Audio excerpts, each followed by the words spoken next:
Grab a cup of tea or listen as you go, ladies. This is your hour with Dr. Zoe, your life and relationship coach.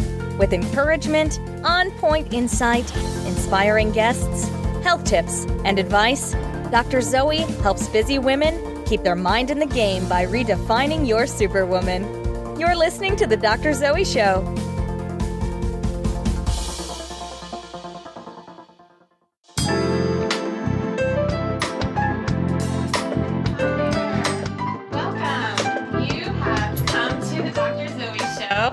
And my show is all about helping women find and harness your inner strength in all aspects of your lives. Relationships, work, self, parenting, all those roles we have out there, women. Finding your strength and all those roles that we play. And I'm all about helping women not just find their strength, but thrive in the beautiful chaos that is your life. Because I believe that every woman has a superpower, and my passion is to help you find it, embrace it, and share it with the world. I so love connecting with women, especially outside of my show. Women I see at the grocery store or out on the streets who have listened to my show. It's so exciting, and you women fuel me and you women inspire me. I'm just really loving life, and I want that for every woman out there. And it's not because my life is perfect. It is not. And I have my best friend Rosie here as a guest to back that up. But your life doesn't have to be perfect in order to be beautiful. And so I do my best to focus on the good and the beautiful that is present in my imperfection and the imperfection of those around me. And so if you're having a bad day, this is the quote that I am currently living by on my hard days. On particularly rough days when I am sure that I cannot possibly endure, I like to remind myself that my track record for getting through bad days so far is 100%. And so is yours. And that's so true. You're here, you're standing, you got through all those bad days. If you're having a rough one now, just remember, I'm going to get through it, just like I did the other ones. So if you want some encouragement, connect with me by texting the word join to 38470. That's the word join to 38470. You can get on my newsletter where I send out encouragement to all you superwomen out there holding it down. And I know that you are. So every week I do a superwoman win and a superwoman bomb. My win this week is really not one specific win. It's really that I've had some fleeting moments where I feel like I am really balancing it all, and that I have to tell you, that balance feels darn good. I'm on top of workouts, my regular work. I got a girls' day out with some friends last week, and I had some fun time with my daughters, my girls on Saturday. My boys were at camp, and we just had a fun girls' day. You know, I know the majority of women don't feel that they are really feeling or really getting to that level of feeling that true harmony with work-life balance. And that's okay, because remember, we have a chaotic life and it's still beautiful. But when you have those fleeting moments where you feel like, yeah, I'm juggling it all, I'm balancing it all, and this feels really good, pay attention, acknowledge, give yourself a pat on the back, because it's good, it's important. And so my superwoman bomb, and I think one of the good things is that I don't have a huge bomb this week that I can think of, but what I can talk about is my superwoman irritation. And maybe you women out there can kind of understand where I'm coming from. I have a teenage son. You probably know that if you're listening to my podcast. And he totally takes all of my hair products. He goes and he raids my closet. And I thought I wouldn't have to deal with this until I had my daughter was a teenager, but no, my 16-year-old son, I think, is just as bad as most of the teenage girls out there. And usually I don't find this out until I'm naked, either in the shower or in my closet. And whatever I'm trying to get is not there because it's all the way downstairs in his room, if I can find it. So I have had some instances of that this week and so much frustration. My room is not a, mall for you to go shopping. So anyway, I'm just ranting. Sorry about that today, but that's my superwoman bomb for the week, is that I'm usually naked when I figure out something's been taken from my room. And here's the funny thing. I have a keypad on my room with a combination. Still doesn't work. Some of my kids have figured out the combination to my door. So anyway, today's topic is when your friend is toxic. And I've brought my best friend, Rosie Godycki. And here's the thing, Rosie, I know everybody calls you Rosita. I call you Rosie. Sorry. Somebody's beeping. Rosie was on our very first show, and we talked about friendship. And Rosie, I've said before, I really feel like her gift, her superpower is friendship. And she has taught me so much about friendship over the course of our 17-year friendship, which is just amazing. Yes. Somebody just texted me and said, what is your kid taking from? My son takes my belts. He actually takes my pants. He and I wear the same size. Probably won't be forever, but right now we do. He takes my shirts. He takes my belts. He takes my pants. He doesn't take my shoes because he's like a size 13. He takes my conditioner, my shampoo, all my fun hair products. Yes, That's what my son takes from me. And I love that. Yeah. That you're sharing that information. I know. But hey, that's what happens when you take other people's stuff. But I do have that lock on my door. Really, I put the lock on because I work with clients all over the world, and I do virtual sessions, and my little virtual office is in a corner of my room. And so I put the padlock, it's not a padlock, it's a code where you have to enter a code on my bedroom door, really for that purpose, but it also helps keep the kiddos out of my stuff because my room is my domain. Your sanctuary. My only sanctuary in the house, yes. So anyway, back to Rosita Godycki, who I'm so happy is my guest today. I don't know what show this is, but you were on our first show talking about friendship. Oh, yeah, that was fun. It was fun. And so today we are going to talk about when your friend is toxic. Yes. Well, speaking of being naked. Yes. I have the same problem with my daughter. Her and Kai are the same age. And when you said naked, I'm in the shower and naked. And I realized the major product that I need is gone because it's been stolen from the bathroom. And you can't do anything about it but look a wreck, you know, and blame them later. So, well, I get out.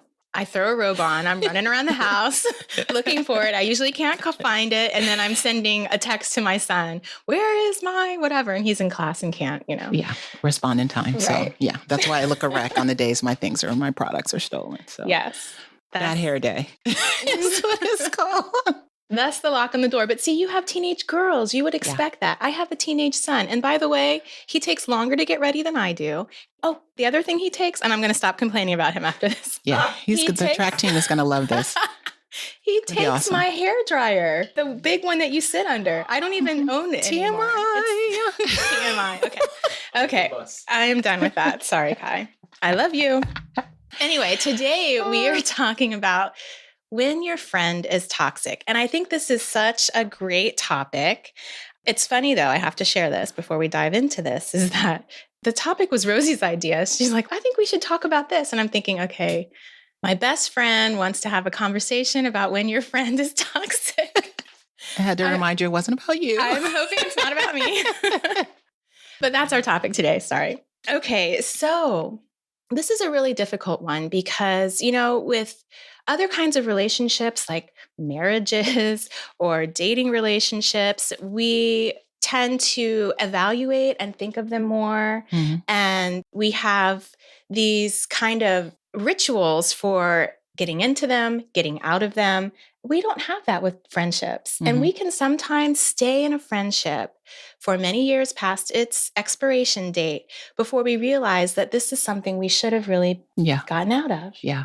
Yeah, it could take a long time. And sometimes I think it has to do with the closeness that you have with that person. And that's why you don't always recognize that it's toxic, because it's probably a family member. It could be a mate. It could be a childhood friend that you've known for a gazillion years. And then you realize, wow, I think there's a problem here. I don't think that this person is good for me to have in my life. Right. So it's usually the close ones that we don't discover until later on, until you start to feel a little like, this doesn't feel right, that I'm in this relationship, and why.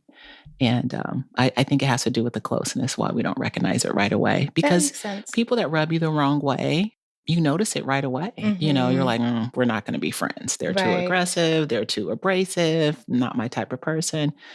But I find it's those ones that are closest to you that you don't recognize. Right. No, I think that makes a lot of sense because when we are in it, we can't see the forest for the trees.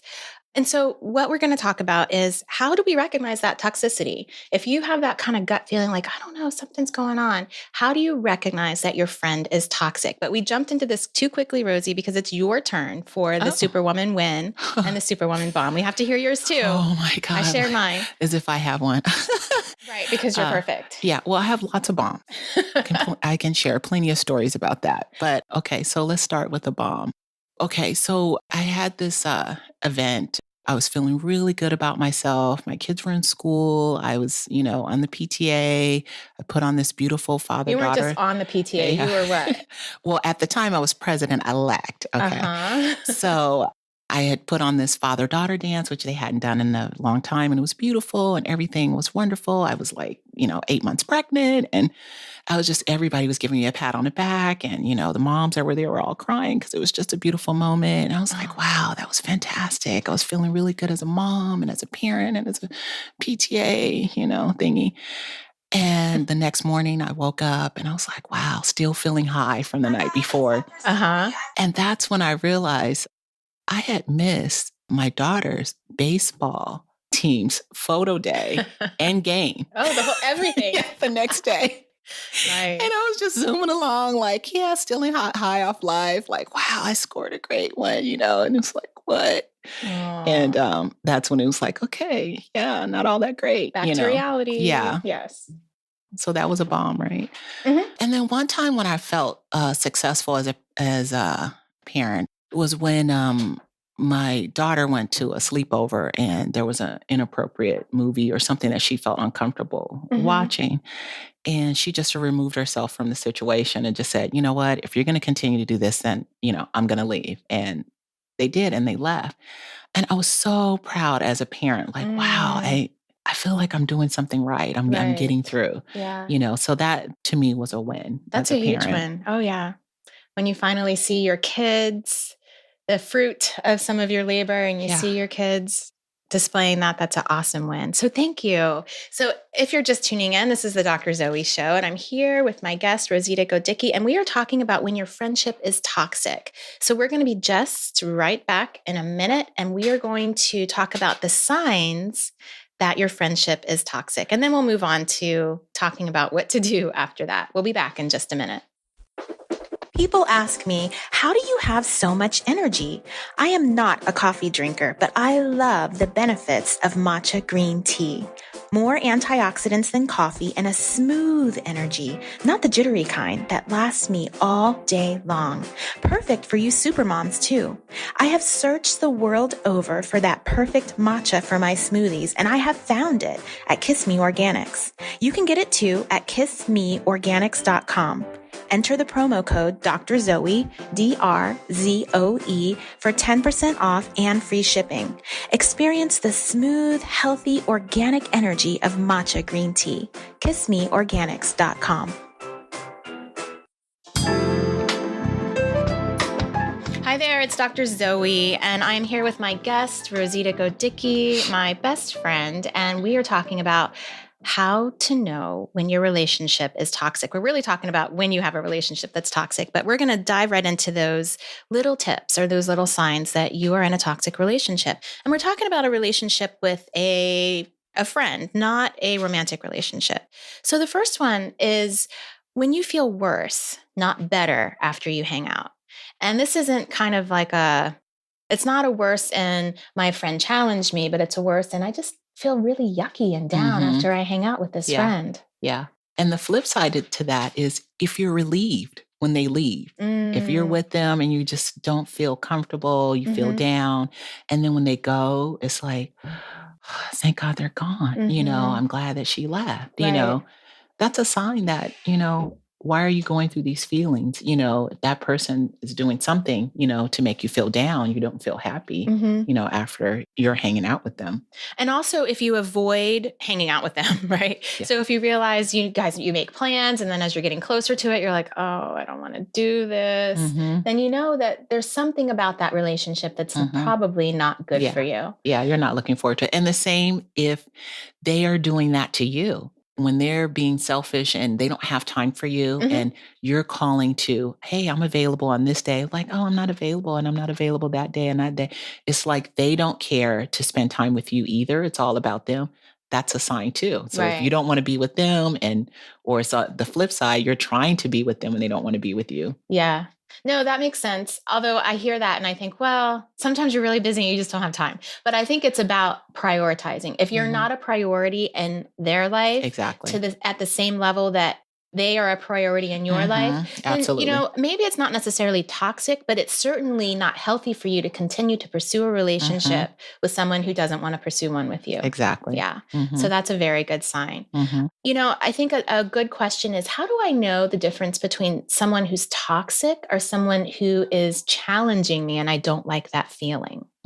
Because sometimes friendships, a true friend will challenge you, will push you and help you grow. And sometimes that doesn't feel good. Yeah, I think you're right. But the difference is if someone is challenging you, it's usually about something that you're doing wrong. Okay. And it's to help you grow. And they're also positive. They're doing it in a loving way, right? In a toxic relationship, it's all about what you're doing wrong. It's making you feel bad. There's no about, hey, you should improve because you're doing this. It's just all of your flaws. Like you're not doing this right. You're not doing that right. And there's no tools to help you to get better. It's just talking about what you're doing wrong. Right. So it's not constructive. No. There's no lifting you up. It's not saying, I know what your potential is or your ability is. It's just, this is not good. Complaints, things like that. Yeah. Yeah, that makes sense. And so other ones are those underlying kind of subtle criticisms. Sometimes shows up in like the sense of jealousy. So when you have friends who are jealous of you, sometimes they will either criticize you in passive aggressive, subtle ways or not ever be happy for your victories in life. Yeah, somebody that's not on your team, you need to get rid of them right away because a friend is someone that you can share your dreams with, your goals. If you're, you know, hey, I got this great idea, and they're like, shooting it down. It's like, okay, you're out of here because you're not on my team. Right. You're not for growth. You're not for me bettering myself. You're just not there for me. Then, you know, that's a sign that that person is not on your team and nor do they want to be on your team. Exactly. Yeah. They might want to stay in relationship with you for various reasons, but they don't want to hear the good stuff. Now, here's an interesting one because sometimes toxic relationships can feel really good. And they can be a ton of fun and they're not good for you. And as I was thinking about talking about this topic, I remember all the way back to like third grade, I think I was, third or fourth grade. And I had a friend. I loved her. Her name was Amy. I don't even remember her last name. If you're out there, Amy, connect with me. I'm curious about what happened to you. Not sure if we can be friends, but I'm curious.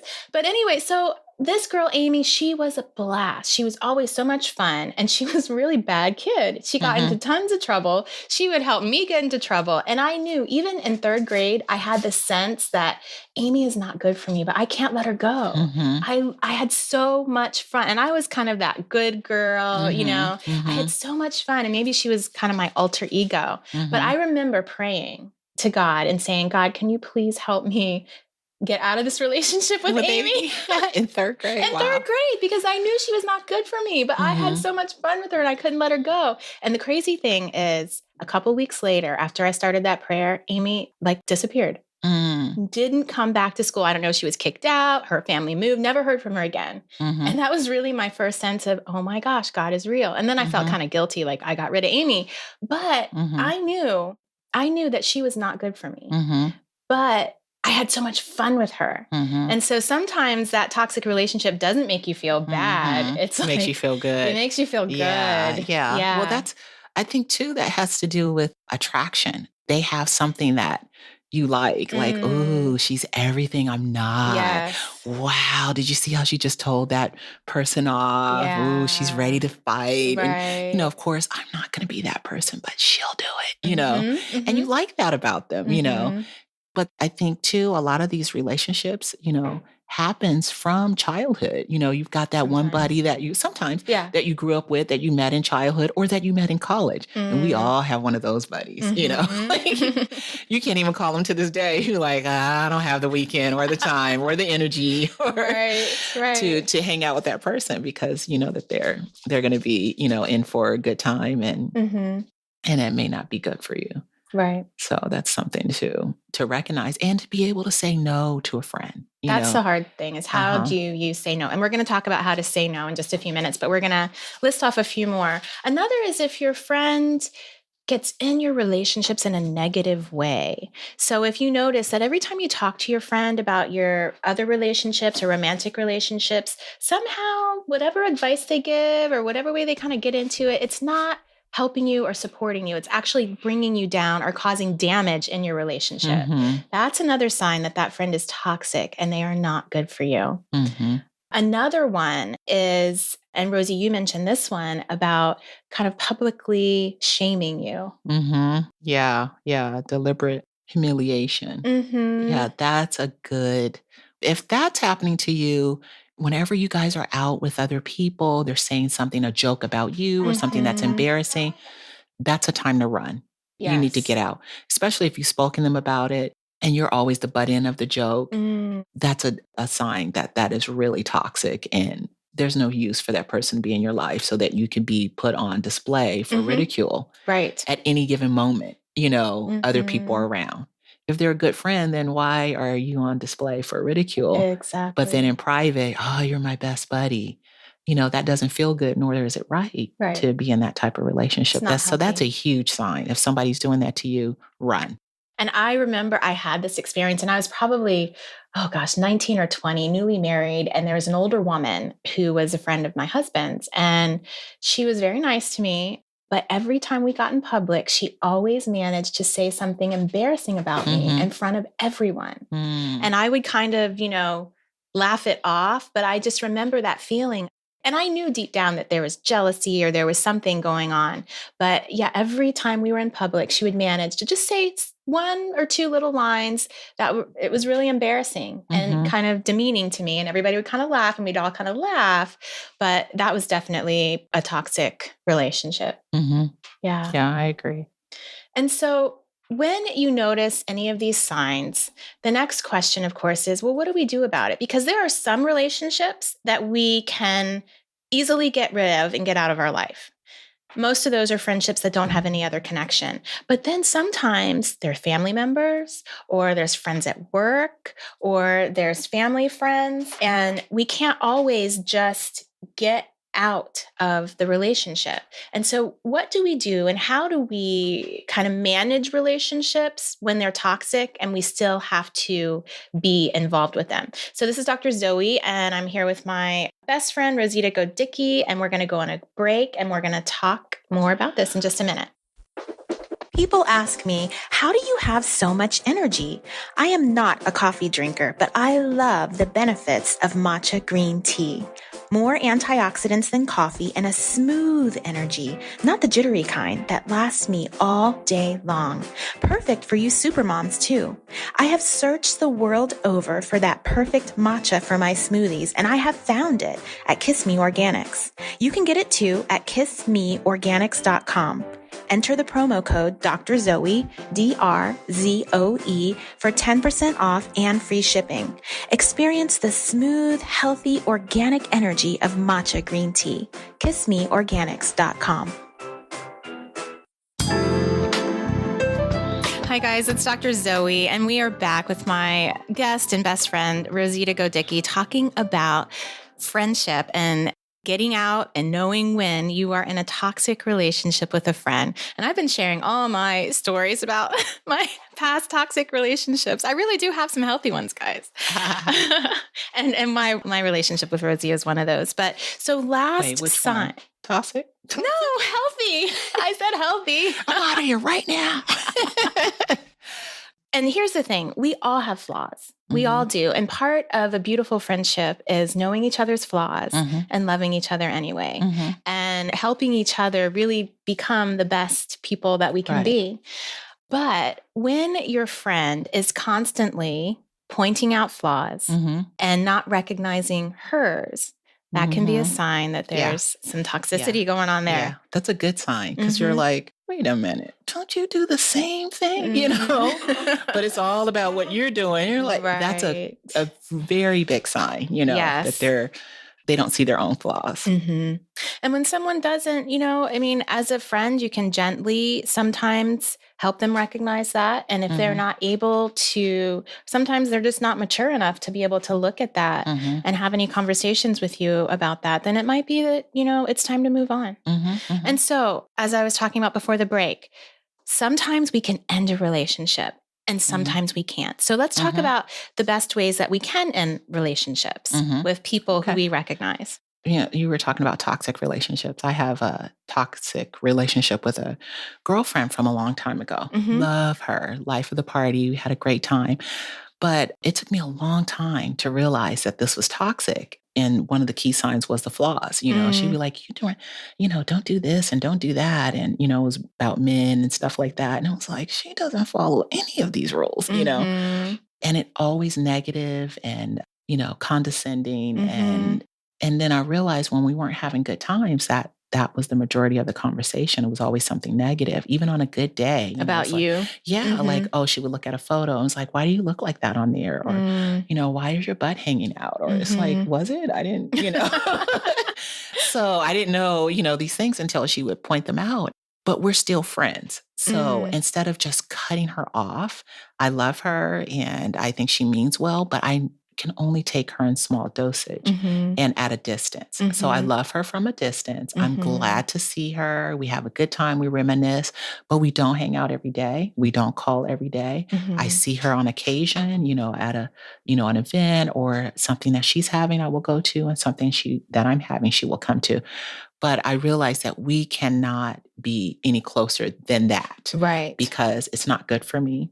And it doesn't feel good. I don't feel good talking. And I've talked to her, you know, about her behavior, but that's who she is as a person. Right. So none of that is going to change. Her family sees her as that. I can't make her change. So there's nothing that's going to grow from that. It's just love her from afar. And that's recognizing this is who they are and they don't fit well in my life. So there's really those kind of 2 or 3 options. The first is if you know a friend is toxic, they have no other purpose in your life, then you need to cut it off. And there's 2 ways you can cut it off.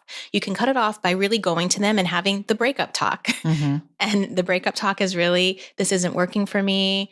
I need to move on and to a different place. It's very uncomfortable, but it can be done very quickly and probably healthy for you. That's one way.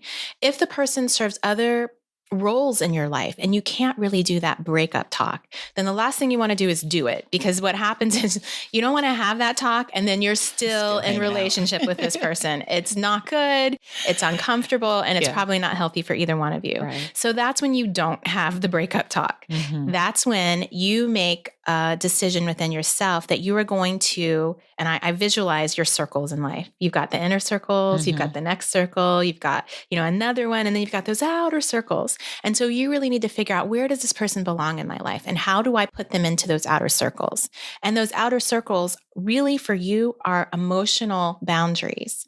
And so what you're doing is you're determining, what can I share with this person? How much time am I going to devote and invest in this relationship? And you start steadily creating those boundaries that are healthy for you.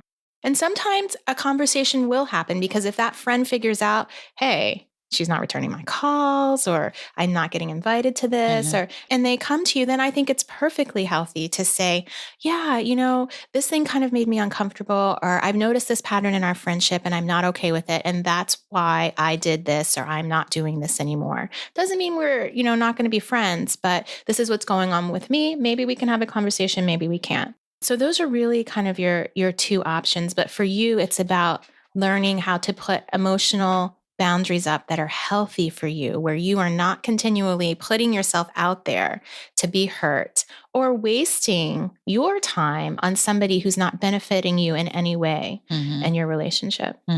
Yeah, I agree. Yeah. And sometimes you have to keep those relationships alive, You do. especially if they're family. Mhm.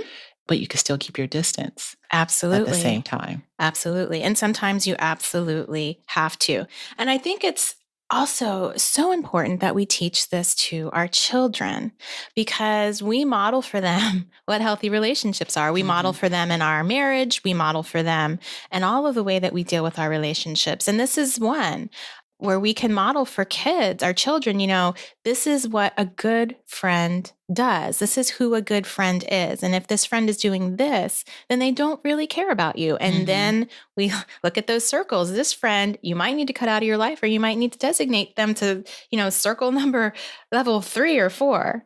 Yeah, that's true.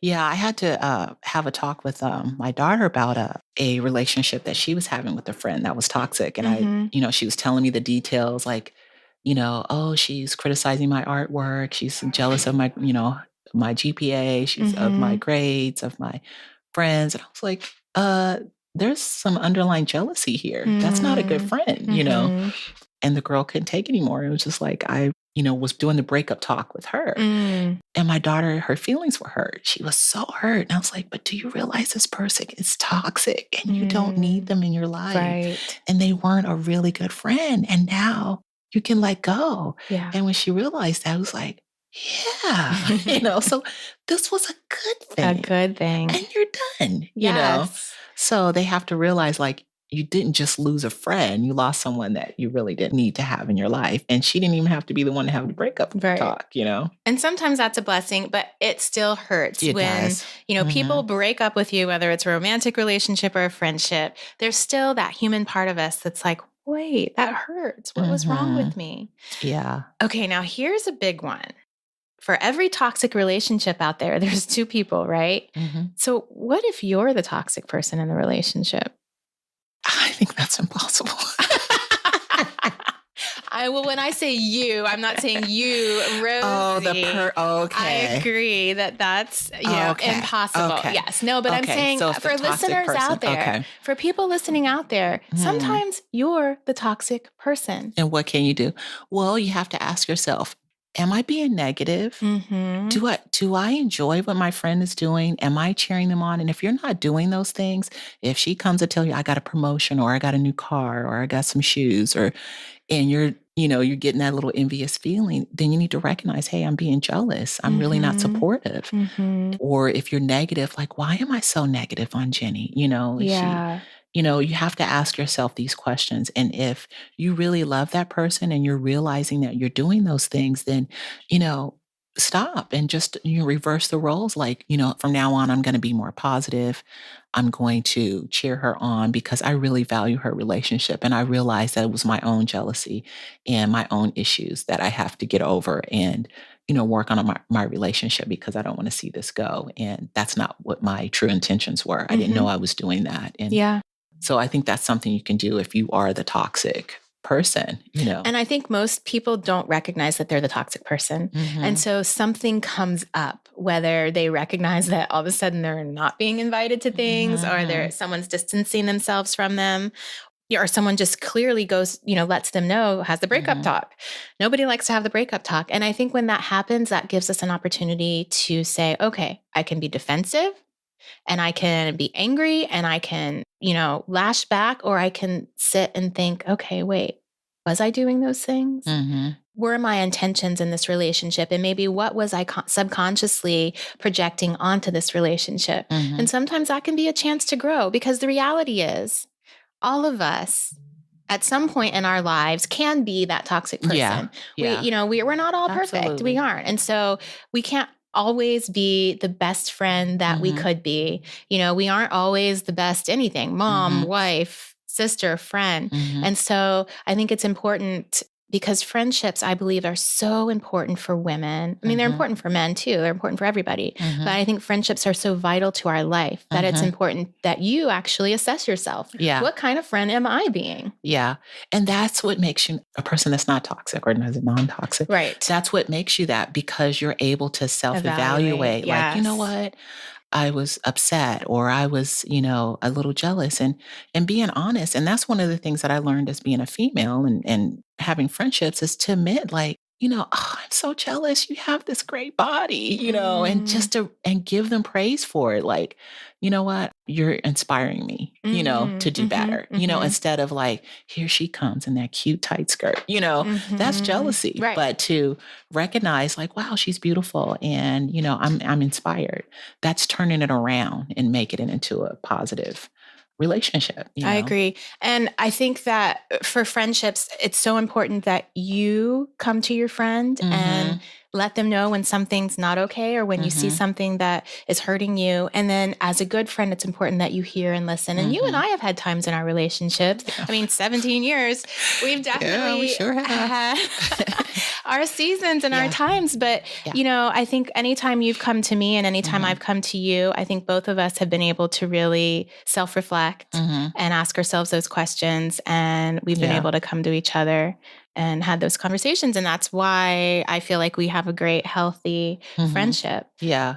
And I think too, it has to do with like the longer you're in a relationship with somebody, there's maturity. And then you say, okay, we're not going to let's just get this resolved because there's too much. There's value. Yeah, there's value in the relationship. So is this how I feel about, me getting my feelings hurt more valuable than the 17 years of relationship? Right. So am I going to hold on to that or am I going to call you and say, hey, okay, I had an issue with that. And also being able to self-correct too, because there's been times where I felt like, you know what, I think I was wrong. And let me call her up and tell her, hey, I said this and I really didn't mean that, or I was a little harsh, or I shouldn't have said that. And so I'm always willing to correct myself when I think about, what I said and how that came across. You always have to be willing to apologize, to say when you're wrong, and you have to be able to receive correction. When that person comes and says, because of what you did, it made me feel like this. You have to be able to say like, wow, okay, you have to show some empathy for that person and put yourself in their shoes. And then you have to explain yourself and either you didn't mean to do it or, address the fact that I'm not going to do that. I didn't mean to hurt you, And when you do that with somebody and you don't get any of that back, what you get up is a wall or defensiveness or they lash out. Time to go. Toxic relationship. Okay, I have had an awesome, wonderful conversation with you, Rosie. Thank you so much for coming to the show as always. I know that your insight into friendship and your ability to be such an awesome friend is helping women out there as well. So, and of course me, because I love you. Okay, so this is the Dr. Zoe Show, and we are getting ready to go on break. I'm going to come back and answer some questions from listeners and also give a little health tip. I'll be back in just a minute. People ask me, how do you have so much energy? I am not a coffee drinker, but I love the benefits of matcha green tea. More antioxidants than coffee and a smooth energy, not the jittery kind that lasts me all day long. Perfect for you supermoms too. I have searched the world over for that perfect matcha for my smoothies, and I have found it at Kiss Me Organics. You can get it too at kissmeorganics.com.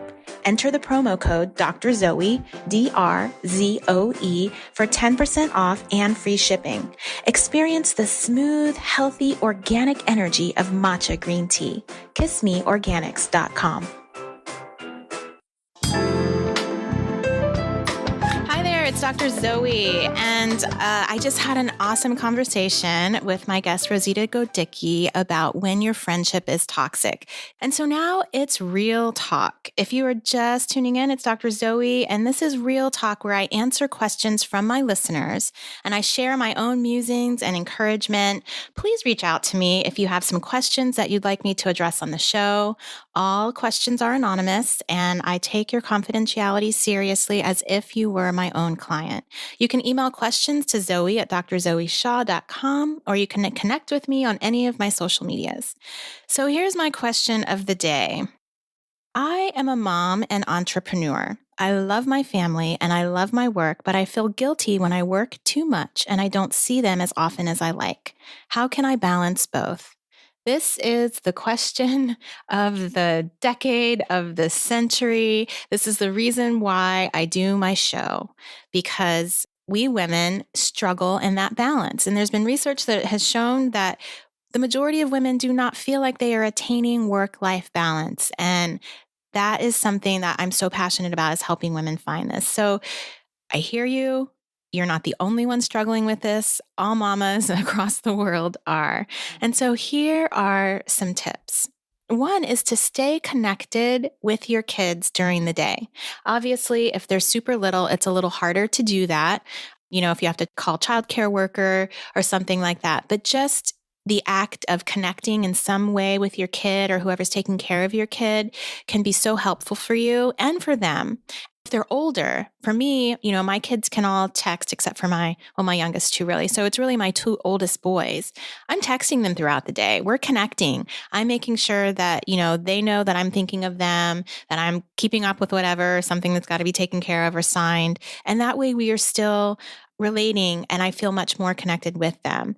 The other is don't multitask when you're with your kids. And this one, oh, for all mamas, this is so hard. I struggle with this, I have to admit, every single day. If I'm playing Barbies with my daughter or I'm, doing something, there's always that temptation to check your phone, to do something, or to sleep while you're reading a book to your kid. Yeah, that doesn't work. And they'll tell you too. Oh, yeah. They're like, put that down. Put it down. My daughter tells me that. And whenever she does, I feel that sense of, I know that I'm not supposed to be doing this. So, and you feel like such a better mom when you're not multitasking, when you're not, paying attention to anything else except your kid. And I've talked before about what your child really needs from you is 15 minutes of eye-to-eye, face-to-face contact per day. And that's not very much. And if you think about it, you might not even be giving your kid that. I'm not talking about, when you're doing, all the stuff you're doing in your house. I'm talking about 15 minutes with your child face to face. It's amazing how that actually takes away so many issues that you might have with your kid when they're looking for attention. Yeah. And depending on their age, with a teenager, that could be like a Starbucks. Right. Oh, yeah. With a little one, it could be hot cocoa. Just how was your day? Little hot cocoa. It could be over breakfast. It could be a snack. It could be reading at bedtime. Just, spending time and having a conversation with them. Right. And with teenagers, I do it in the car. Now, I know it's not totally face-to-face, but if their phone is down, and clearly mine, is because I'm driving, if they are not on social media or on their phones, and it's really just the two of us in the car, we can connect so well. And that's a really good one. And so it's really not multitasking when you're with your kids and spending that 15 minutes one-on-one. Another one is creating regular special family activities. Game night, my kids, they remind me, they look forward to game night, movie night. Every Saturday is our movie night. I had a friend, a colleague actually, and she had comedy night at her house. And she still remembers that. And she grew up in a Catholic family. And she said comedy night was the only night that we were allowed to tell dirty jokes. And she said, my mom getting up there and my brother cracking those dirty jokes. She said, I was so embarrassed, but it created connection to have that comedy night, even though, and her mom was a busy working mom, but that creates connection and memories that really last a lifetime. And then another one is scheduling me time. And I've talked to you guys about this. We have to do it. We all know it. But me time has to be on your calendar. Just for you. Just for you. Just like game night, just like movie night. It's got to be on your calendar. And the other one is nurturing the relationship that you have with your husband. If you are married, it is so important because it models for your children when you take that time. And sometimes it feels like I don't have another second in my day, but modeling for your children that you are taking time out and spending time with your husband. And if you're able to really work on incorporating, and the way you do this, please listen to this, is putting it in your calendar. None of this ever just happens. It will not all fall into place. It will actually fall out of place unless you make it intentional. And so I just want to encourage you. I know you're a busy mama. You're doing it in your business, whatever your business is that you're creating, and you can do it in your family life and in your relationships. It's just about being intentional, putting it on the calendar, and it's totally doable. And remember, everybody feels the way that you do. It's really about loving and thriving in that beautiful chaos that is your life, not the perfection. It's beautiful perfection. So thank you so much for tuning in to the Dr. Zoe Show. Tune in next week and every week on Tuesdays from 12 to 1 Pacific and 3 to 4 Eastern at LA Radio Now. For those who can't always listen live, check out the reruns of my show on iTunes, Google Play, Libsyn, and YouTube. The show comes up on podcast 2 weeks after it's on live on the show. I'm your life and relationship coach, and I help sometimes struggling superwomen keep your mind in the game by redefining your superwoman. If you know a friend who might benefit from any of our topics, please spread the love and share my show. And if you like my show, please add some stars so that other people can find me. Connect with me at drzoeshaw.com or any of my social medias at the handle Dr. Zoe Shaw, and join my free newsletter and get a free copy of 30-Minute Life Transformation, The Secret to Getting Stuff Done. I look forward to speaking with you women, to connecting with you women on social media after the show. Have a super week. You've been listening to The Dr. Zoe Show, redefining your superwoman, with your host, Dr. Zoe Shaw. Don't forget to sign up for her monthly newsletters to get encouragement, tips, and skills for keeping your mind in the superwoman game. Connect with her now at www.drzoeshaw.com. Tell your friends and subscribe to her podcast on iTunes. Join us next time for another edition of The Dr. Zoe Show.